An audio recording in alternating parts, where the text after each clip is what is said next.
At the beginning of the story, we see Casa del Toro in Spain, a place where bulls are trained for bullfighting. There we see a few little calves play fighting with each other. Among them is Valiente, the toughest of the bunch. He dreams of becoming a strong and fearless bull just like his father. But then we meet a black-colored calf named Ferdinand. Sweet, gentle, and nothing like the others. While everyone else loves to fight, Ferdinand loves flowers. He enjoys their scent, their beauty, and that's what makes him different. Just then, a loud sound echoes. The winter truck drives in. Valiante's eyes light up. Ferdinand asks curiously, "What's that truck doing here?" Valiente proudly replies, "That's the winter truck. The matador is here to pick a bull for the fight today. He'll definitely choose my father. And one day when I'm big and fierce, he'll choose me too." Another calf, Guapo, jumps in. "No way. He'll pick me." Valiente smirks. "You? You're scared of your own shadow?" Guapo. Then Bones, the skinny and fast one, says, No. He'll pick me. I'm the quickest bull around. I'll beat the matador and be the champion." And Bali snorts angrily and knocks Bones down. Ferdinand rushes to help him up, but instead of thanking him, Bones snaps. "Stay out of it, you weakling." Valiente laughs and starts crushing Ferdinand's flower. Ferdinand steps forward bravely.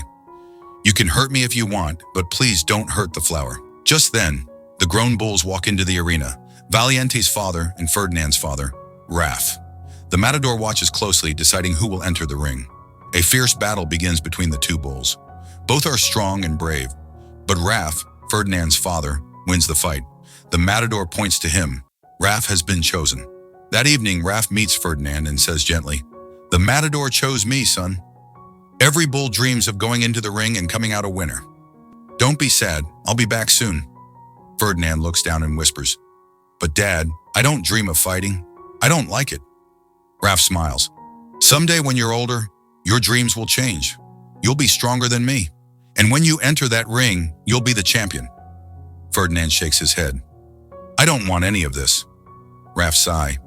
"In our world, son, bulls don't get to choose. We fight." Suddenly, the winter truck's horn honks. Raf nods. "It's time for me to go. When I return, I'll teach you all my secrets." Ferdinand watches his father leave, his heart heavy. Days pass. Every morning, Ferdinand waits for Raf to return. Then one day, he hears the familiar horn of the winter truck. Excited, he runs to greet his dad, but Raf never comes back. Ferdinand realizes the truth. He lowers his head, eyes full of tears. Valiente's father sneers. Raf was weak. That's why he's gone. Those words break Ferdinand's heart. He can't stay there anymore. Late at night, he makes a run for it.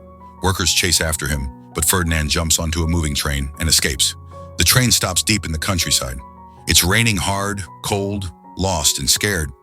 Ferdinand stumbles through the forest until he hears a dog barking. He slips into a ditch and faints. In the morning, Ferdinand opens his eyes and sees a little girl. Nena, Juan's daughter. Startled, he steps back, but Na smiles softly and says, "Hey, it's okay. I'll take care of you." She hands him a flower. "From now on, this is your home." Outside, Ferdinand sees the garden filled with beautiful flowers. His eyes sparkle.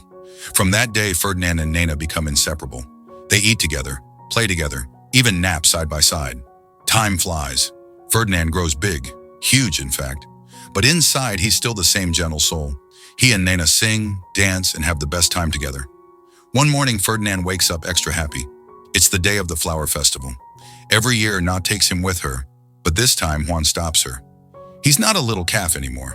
People outside won't understand him, Nena pleads. "But he's so good, Dad." Juan sigh.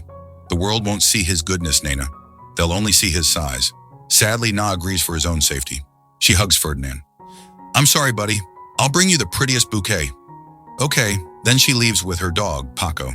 Ferdinand sits under a tree, feeling lonely. After a moment, he smiles faintly and says, "Na might need me." So he decides to go to the festival on his own. At the festival, people dance, laugh, and celebrate. Suddenly, Nena spots Ferdinand in the crowd. "Ferdinand, what are you doing here?" Before she can reach him, Ferdinand trips into some clothes. He can't see anything. He stumbles right onto a bee, which stings him.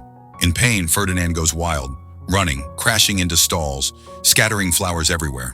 People scream in panic. "Mad bull, call animal control." Within moments, a team arrives, tranquilizes him, and loads him into a truck. Na runs after it, crying, "Ferdinand!" But it's too late. The truck drives away. When Ferdinand wakes up, he's back where it all began. Casa del Toro. He can't believe it. He tries breaking the cage, but it's no use.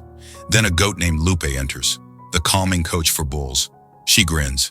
"Hey there, big guy. I'm Lupe, your new coach. Let's make you a fighting machine." Ferdinand groans. "I don't want to fight." Lupe tries everything to cheer him up, but nothing works. Finally, she introduces him to the other bulls. Everyone gasps. Ferdinand has grown massive. Then a familiar voice, Snee.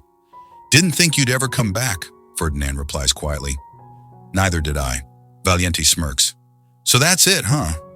You bulked up and came back for revenge." Ferdinand shakes his head. "No, I just want to go home." Valiente laughs. "Good, because when we fight in the ring, I'll make you wish you'd stayed gone." Then he storms off. Later, Lupe gives Ferdinand a small toy. "A flower that plays a tune for you, big fella. Might help you sleep." That night, Ferdinand lies awake, thinking of Na. Suddenly, he hears tiny voices. 3 hedgehogs sneak in to steal food. Startled, they freeze. "Please don't eat us." Ferdinand smiles kindly. "Relax, I don't hurt anyone." They grin in relief and introduce themselves. "We're Una, Dos, and Cuatro." Ferdinand laughs and helps them gather food. And from here, his gentle heart will soon change everyone's life at Casa del Toro forever. Early in the morning, Ferdinand wakes up and quietly tries to escape. But everywhere he turns, there are electric fences blocking his way. Just then, we see a sleek red car pulling up to Casa del Toro. Out steps El Primero, the most famous and skilled bullfighter in all of Spain. He looks around confidently and says to Moreno, "I'm here to choose the best bull, the one who will fight me in the final match." Moreno nods eagerly and replies, "Of course, Senor Primero. Let's see what my bulls can do." Soon, all the bulls are gathered inside the training ring. The gate opens and the chaos begins.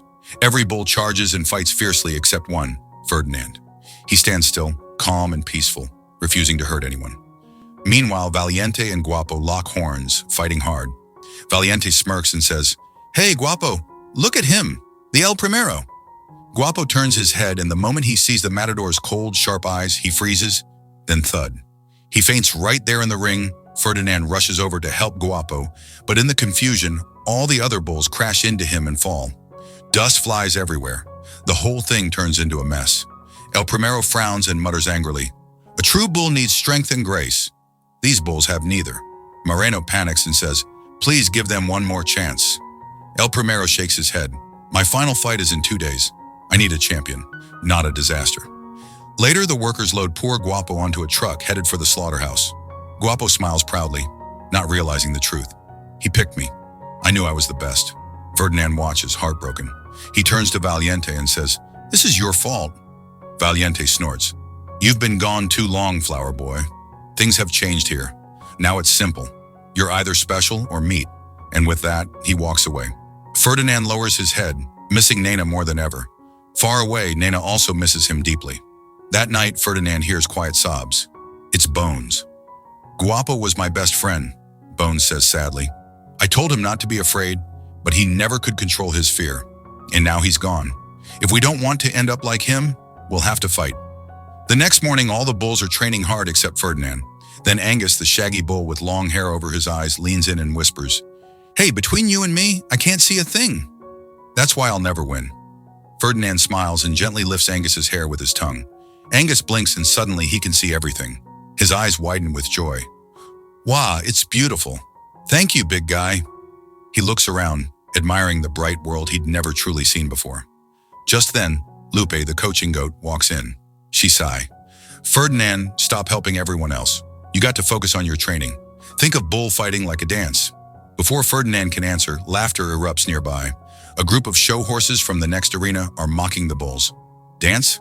Do you even know what rhythm is?" One of them teases. Ferdinand narrows his eyes. Moments later, boom, a dance battle begins. Bulls versus horses, music plays, hooves stomp, dust flies, and by the end, the bulls win. They cheer, tails wagging, proud and full of energy. Ferdinand smiles. "If we can beat them, we can definitely escape this place." But the others shake their heads. "No one ever gets out, Ferdinand. People out there, they're not kind." Still, Ferdinand convinces Lupe to join him. She hesitates. The whole ranch is surrounded by electric fences. There's no way out. Ferdinand thinks for a moment, and then his eyes light up. Maybe not alone, but what if we had help? He finds the 3 little hedgehogs, Una, Dos, and Cuatro, and asks for their help. At first, they refuse. "No way. We're not getting zapped for you, big guy." Then Ferdinand hands them his toy, the little dancing flower that plays music. Their eyes widen. Okay, deal. Together they hatch a plan. They'll sneak through the house, move quietly past the workers, and slip out through the back gate. As they sneak through the hallways, Ferdinand freezes. There on the wall, he sees a horrifying sight. Rows of bull horns polished and mounted like trophies. His father's horns among them. He finally understands no bull ever returns from the ring. He turns to Lupe, his voice breaking. We have to go back. I can't let my friends end up on that wall. They rush back to the pen. Ferdinand gathers all the bulls and shows them the truth. No one beats the matador, he says. No one comes back alive. If we stay, we die. But if we leave, we live for the first time. The others truly listen. They nod, ready to follow him, but not Valiente. He steps forward, eyes burning. I'm not going anywhere. You're not my leader. He charges and the two bulls collide with a thunderous roar. Dust swirls as Ferdinand and Valiente face off, one fighting for pride and the other for freedom. Ferdinand didn't want to fight, but Valiente wouldn't back down. He charged at him, forcing the fight to begin. As they clashed, crack. Valiente's horn broke right off. El Primero watched the whole thing from the stands. He smirked slightly and said, That's the one.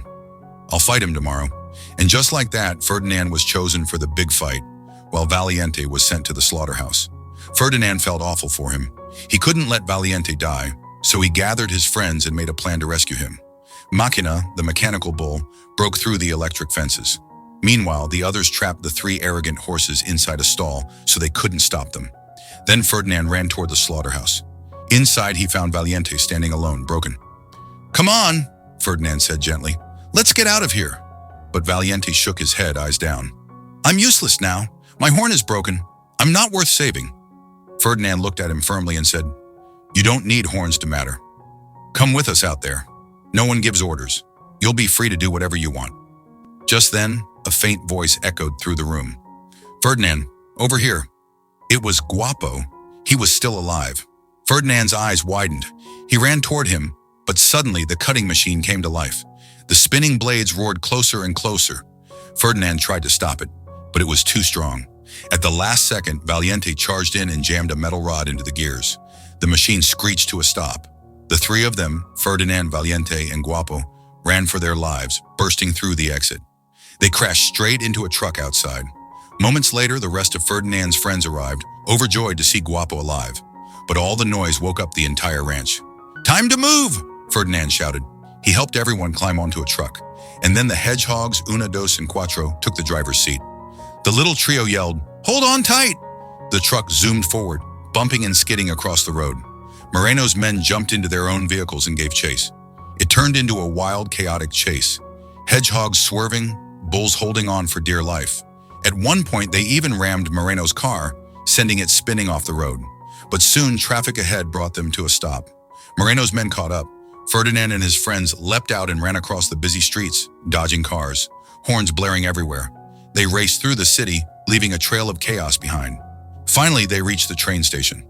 Everyone get on board, Ferdinand yelled. He helped each of his friends climb onto the train, but just as he was about to jump in himself, Moreno's men grabbed him. Back home, Juan was watching the news on TV. A reporter said, Earlier today, several bulls escaped from Casa del Toro. The most dangerous one has been captured and will fight El Primero in the ring tonight. Juan's eyes widened. Ferdinand! Without hesitation, he and Nina rushed to the city to save their friend. Meanwhile, Ferdinand was taken into the Grand Arena, the biggest bull ring in Spain. The crowd roared as El Primero entered in his shining suit of gold. The gates opened and Ferdinand stepped into the ring. He stood tall, calm, silent. El Primero waved his red cape, taunting him. Come on, beast! Show me your power! But Ferdinand didn't move. He didn't want to fight. The matador grew angry. His men poked Ferdinand with sharp spears, trying to make him charge. Ferdinand flinched and ran in circles, trying to avoid them until the red cape got tangled in his horn. El Primero reached to grab it, and Ferdinand, without meaning to, tossed him high into the air. The crowd gasped, then burst into laughter and cheers. The fight turned wild and unpredictable. Yet Ferdinand never attacked. In the stands, Juan and Nena arrived, searching desperately.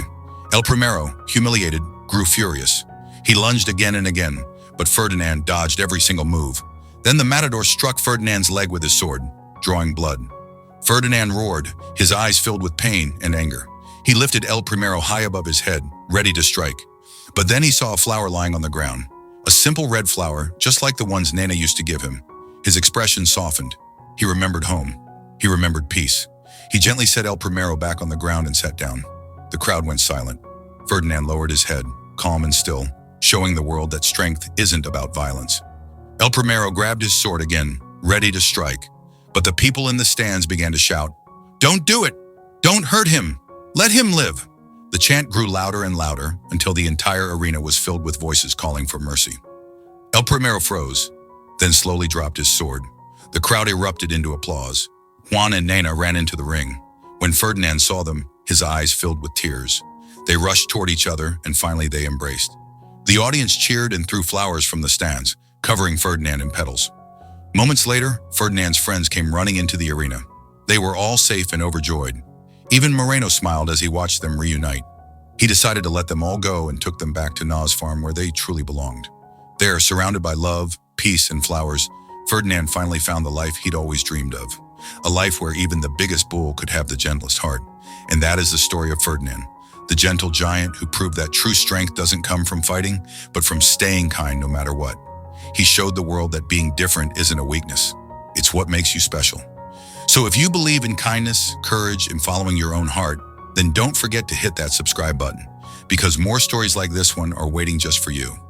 Stay strong, stay kind, and never stop blooming just like Ferdinand.